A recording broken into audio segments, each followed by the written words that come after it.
want to pursue LLM from top national law university, तो उसके लिए स्टडी प्लान क्या होना चाहिए, आइडल टाइम टेबल क्या होना चाहिए जिसके थ्रू हम इस एग्जाम को क्रैक कर सकें। इस वीडियो में हम यही सब चीजें डिस्कस करने वाले हैं, जिसमें हम 10 महीने की स्ट्रेटेजी के बारे में जानेंगे कि किस तरीके से तैयारी करें जिससे कि हम अपने टॉप एनएलयू में एक सीट रिजर्व कर सके, सिक्योर कर सके। तो आइए स्टार्ट करते हैं। So if you are targeting LLM in 2027 में आप एलएलएम अगर टारगेट कर रहे हैं, तो अगर आज से देखा जाए तो लगभग आपके पास 10 से 11 महीने है, 10 to 11 मंथ्स टेंटेटिव टाइम है आपके पास, क्योंकि दिसंबर 2027 का पेपर होगा कब? दिसंबर 2026 में, राइट। तो एलएलएम जो आपको 2027 में करनी है उसका पेपर तो पहले ही हो जाएगा दिसंबर 2026 में। सो आपके पास आज से लगभग 10-11 महीने बचे और कंपटीशन इज वेरी हाई। अगर आपने देखा होगा जो अभी दिसंबर में पेपर होकर के चुका है, जो एलएलएम बेसिकली क्लैट 2026 के लिए था, उसमें अप्रोक्सीमेटली 17,000 स्टूडेंट्स ने अपीयर किया।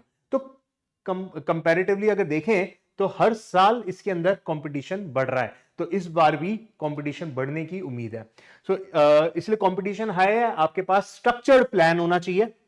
अगर आप रैंडम स्टडी करते रहेंगे तो वो that will lead to nowhere, आप कहीं नहीं पहुंच पाएंगे। इसलिए स्ट्रक्चर्ड प्लान फॉलो करना बहुत जरूरी है। स्ट्रक्चर्ड प्लान की जरूरत क्या है? क्योंकि सिलेबस बहुत वास्ट है, ऑलमोस्ट 13 सब्जेक्ट्स यहां पे पूछे जाते हैं और 13 सब्जेक्ट्स में भी फर्दर बहुत सारे एडिशनल टॉपिक्स आ जाते हैं। जजमेंट बेस्ड क्वेश्चंस आते हैं, लेटेस्ट जजमेंट के पैसेजेस दे दिए जाते हैं, उसके अंदर हमें सॉल्व करने पड़ते हैं। अगर जजमेंट्स आपने अपडेट नहीं कर रखी, पढ़ नहीं रखी, तो फिर पेपर निकालना बहुत मुश्किल हो जाएगा। 120 questions, 120 minutes with negative marking, negative marking भी है यहां पर 0.25। और क्योंकि टाइम रिवीजन के लिए बहुत कम है, पर्टिकुलरली क्योंकि अगर या तो आपकी एलएलबी चल रही होगी या तो आप एलएलबी ग्रेजुएट हैं, तो आप मे बी जॉब कर रहे होंगे, तो ऐसी सिचुएशन में टाइम मैनेज करना बहुत जरूरी है। ये 10-11 महीने कब खत्म हो जाएंगे आपको पता भी नहीं चलेगा। इसीलिए हमारा वीकेंड प्लान है क्लैट पीजी के लिए, एक डेडिकेटेड कोर्स चलता है हमारा, जो कि सैटरडे संडेज को क्लासेस होती है 2-2 घंटे की, और हर सैटरडे को टेस्ट भी कंडक्ट किया जाता है, ठीक है। और मंडे टू फ्राइडे वो टाइम होगा जहां पे आपको रिवीजन के ऊपर अपना एटलीस्ट 1 आवर एलोकेट करना पड़ेगा। सो सैटरडे संडेज आप हमारी वीकेंड क्लासेस ज्वाइन कर सकते हैं, एंड मंडे टू फ्राइडे आपका सेल्फ स्टडी रहेगा, रिवीजन रहेगा, एंड सैटरडेज को ही क्लास के बाद आपका टेस्ट भी कंडक्ट किया जाएगा। तो आप ये ज्वाइन कर सकते हैं हमारा बैच। अदरवाइज आप खुद से सेल्फ स्टडी करना चाहते हैं तो भी आपको आइडियली यही प्रोसेस फॉलो करना चाहिए, क्योंकि मंडे टू फ्राइडे तो वैसे भी कॉलेजेस में बिजी रहेंगे, तो इसलिए सैटरडे संडे वो टाइम रहेगा जहां पे आप अपनी एलएलएम के लिए तैयारी कर सकते हैं। सिलेबस को हम 4 पार्ट्स में डिवाइड करेंगे, यही सेम प्रोसेस आपको फॉलो करना चाहिए। इसको हमने 4 फेजेस में डिवाइड करा, फेज 1, 2, 3 एंड 4। सो मैंने आपको बताया अराउंड 13 सब्जेक्ट्स पूछे जाते हैं जो सिलेबस क्लैट पीजी का है, जिसमें contract, tort, family law, criminal law, ये वो सब्जेक्ट्स हैं जो नॉर्मली सभी बच्चे इससे यूज्ड टू रहते हैं। क्योंकि हो सकता है और भी आप एग्जाम्स की तैयारी कर रहे हैं, जुडिशरी की तैयारी कर रहे हैं, या आपके कॉलेज के अंदर भी ये सब्जेक्ट्स कंपैरेटिवली थोड़े स्ट्रांग होते हैं। तो इसीलिए आपको सबसे पहले ये, क्योंकि बड़ा सिलेबस है, इसी पे अगले 3 महीने इसी पे लगाने चाहिए। उसके बाद फेज 2, अगेन 3 मंथ्स आप एलोकेट करेंगे constitution, jurisprudence and admin law, क्योंकि ये वो सिलेबस है जहां पे आपको सबसे ज्यादा वेटेज है।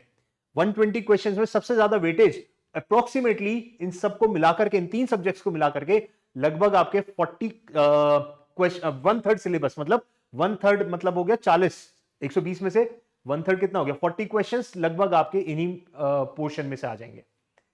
देन फेज 3 की अगर बात करें, फेज 3 में आप प्रॉपर्टी लॉ, जिसमें TPA, company law and public international law, ये आपको प्रिपेयर करना चाहिए। इसको आपको लगभग 1 महीना लगेगा इसको फुल फ्लेजेडली तैयार करने का।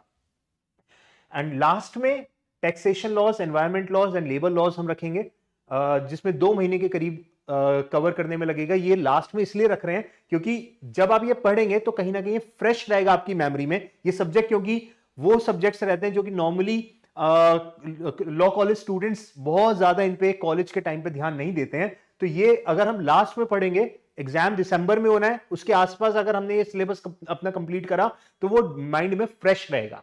तो यहां पे आपको एक एडवांटेज मिल सकती है। यही सेम हम अपने कोर्स के अंदर भी फॉर्मेट फॉलो करने वाले हैं, जिसमें हम इसी तरीके से आपकी क्लासेस रखेंगे और इसी तरीके से अपना सिलेबस कवर करेंगे अगले 10 महीने में। अगर आप रैंडमली पढ़ते रहेंगे जैसे मैंने बताया, that will be very difficult for you. 10 महीने राइट गाइडेंस के साथ पढ़ेंगे तो डेफिनेटली आपको टियर 1 लॉ कॉलेज आप आराम से सीट सिक्योर कर पाएंगे। अदरवाइज लास्ट मोमेंट पे प्रिपरेशन करेंगे, 10-11 महीने कब खत्म हो जाएंगे आपको नहीं पता चलेगा। Start early, stay consistent and study smart. आप हमारी ऐप को डाउनलोड कर सकते हैं, इसका लिंक आपको डिस्क्रिप्शन में भी मिल जाएगा। इस क्लैट पीजी के कोर्स को जानने के लिए, डेमो क्लास को शेड्यूल कराने के लिए, और अगर आपको फिर भी कोई डाउट है तो इस नंबर पे आप कॉल कर सकते हैं। हमारे गुरुग्राम सेंटर पे विजिट भी कर सकते हैं। ऑनलाइन एंड ऑफलाइन दोनों ही मोड्स में ये कोर्स अवेलेबल रहने वाला है। So thank you so much. अपनी प्रिपरेशन स्टार्ट करो, क्लैट पीजी को बहुत अच्छे से तैयार करो एंड एक अच्छे कॉलेज के अंदर, एलएलएम के अंदर अपनी सीट्स को सिक्योर करो। Best of luck, I will see you in the next video.